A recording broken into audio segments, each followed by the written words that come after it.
প্রিয় শিক্ষার্থী, আরও একবার তোমাদেরকে স্বাগত জানাই আজকের এই প্রচলিত ভুল তথ্যের নির্ভুল সমাধান ক্লাসে। আমরা বইতে যত তথ্য পাই তার মধ্যে বা যত প্রশ্ন পাই তার মধ্যে অন্যতম প্রশ্ন হচ্ছে ইউরো মুদ্রা চালু হয় কত সালে।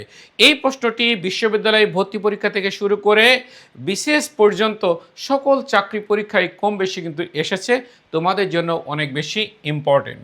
কোনো কোনো বইতে আমরা পাই ইউরো মুদ্রা চালু হয় 1999 সালে, আবার কোনো কোনো বইতে আমরা পাই 2002 সালে। আসলে হবে কোনটা সেটা আমরা জেনে নিই, একটু ব্যাকগ্রাউন্ড জেনে নিই। আমরা জানি যে 1992 সালে নেদারল্যান্ডের ম্যাস্ট্রিস্ট শহরে বসে একটি চুক্তি স্বাক্ষরিত হয় এবং সেই চুক্তির নাম হচ্ছে ম্যাস্ট্রিস্ট চুক্তি। এবং এই চুক্তির মাধ্যমেই 1 নভেম্বর 1993 সালে যে সংগঠনটি প্রতিষ্ঠিত হয় তারই নাম হচ্ছে ইউরোপীয় ইউনিয়ন, যার লক্ষ্য ছিল ইউরোপের বাজারকে সারা বিশ্বে সবচেয়ে বড় বাজারে পরিণত করা এবং অভিন্ন মুদ্রা হিসেবে ইউরো মুদ্রা চালু করা। তাহলে ইউরোপীয় ইউনিয়নভুক্ত দেশগুলোর যে কমন যে মুদ্রা, এই মুদ্রার নাম কি? এই মুদ্রার নাম হচ্ছে ইউরো। এ কারণে দেখবে এইখান থেকে আরেকটি প্রশ্ন হয়ে থাকে, নিচের কোনটি জাতীয় মুদ্রা নয়? নিচের কোনটি জাতীয় মুদ্রা নয়? যার উত্তর হচ্ছে ইউরো, কারণ ইউরো হচ্ছে ইউরোপীয় ইউনিয়নভুক্ত দেশগুলোর মধ্যে বেশিরভাগ দেশ এই মুদ্রা গ্রহণ করেছে। আমরা একটু বলি, দেখো ইউরো মুদ্রা চালু হয় 1999 সালে, অর্থাৎ 1 জানুয়ারি 1999 সালে ইউরো মুদ্রা চালু হয়। এখন এই ইউরো মুদ্রা যারা গ্রহণ করেছিল তখন তারা কি করেছিল, তাদের নিজ দেশের যে একটা মুদ্রা, আগের যে মুদ্রা, সেই মুদ্রাটা চালু রেখেই ইউরো মুদ্রা তারা গ্রহণ করেছিল।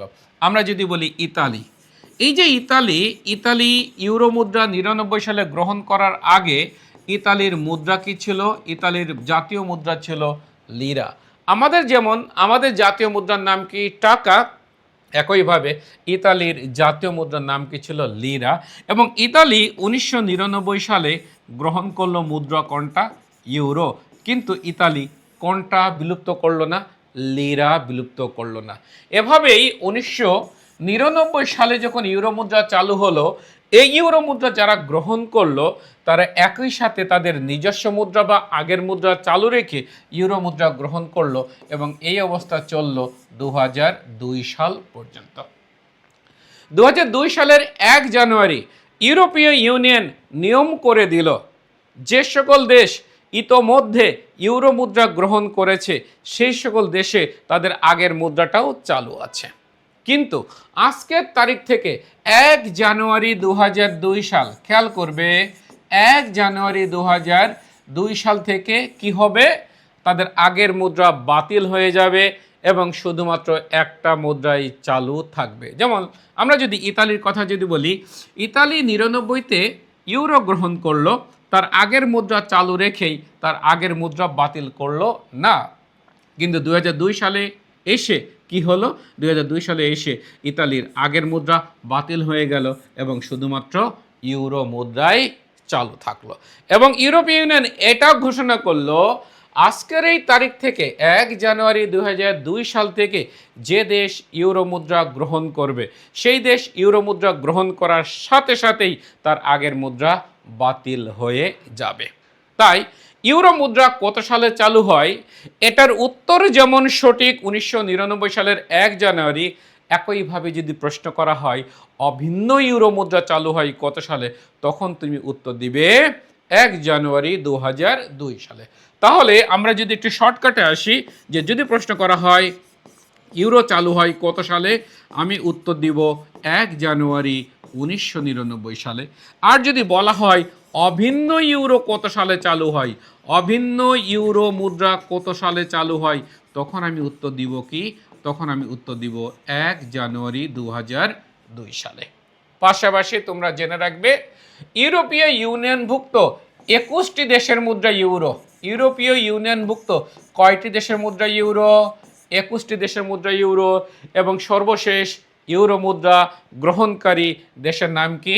সর্বশেষ ইউরো মুদ্রা গ্রহণকারী দেশের নাম হচ্ছে বুলগেরিয়া। এই বুলগেরিয়া ইউরো মুদ্রা গ্রহণ করেছে 1 জানুয়ারি 2000 কত সালে? 2026 সালে। তাহলে আমরা জানতে পারলাম ম্যাস্ট্রিট চুক্তি স্বাক্ষরিত হয় কত সালে? 1992 সালে। যে চুক্তির মাধ্যমে ইউরোপীয় ইউনিয়ন প্রতিষ্ঠিত হয় 1 নভেম্বর 1993 সালে। ইউরো মুদ্রা চালু হয় 1 জানুয়ারি 1999 সালে। অভিন্ন ইউরো চালু হয় 1 জানুয়ারি 2002 সালে। ইউরোপীয় ইউনিয়নভুক্ত 21টি দেশের মুদ্রা ইউরো। সর্বশেষ ইউরো মুদ্রা গ্রহণকারী দেশের নাম হচ্ছে বুলগেরিয়া।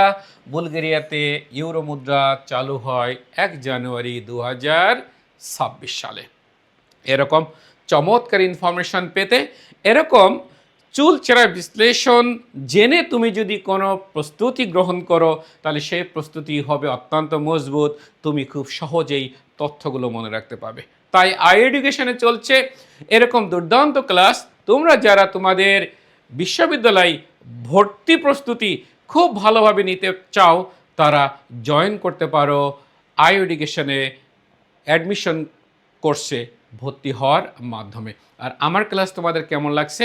আমার ক্লাস যদি তোমরা পেতে চাও, তাহলে এখানকার আই এডুকেশনের পেইড কোর্সে তোমরা ভর্তি হয়ে যাও।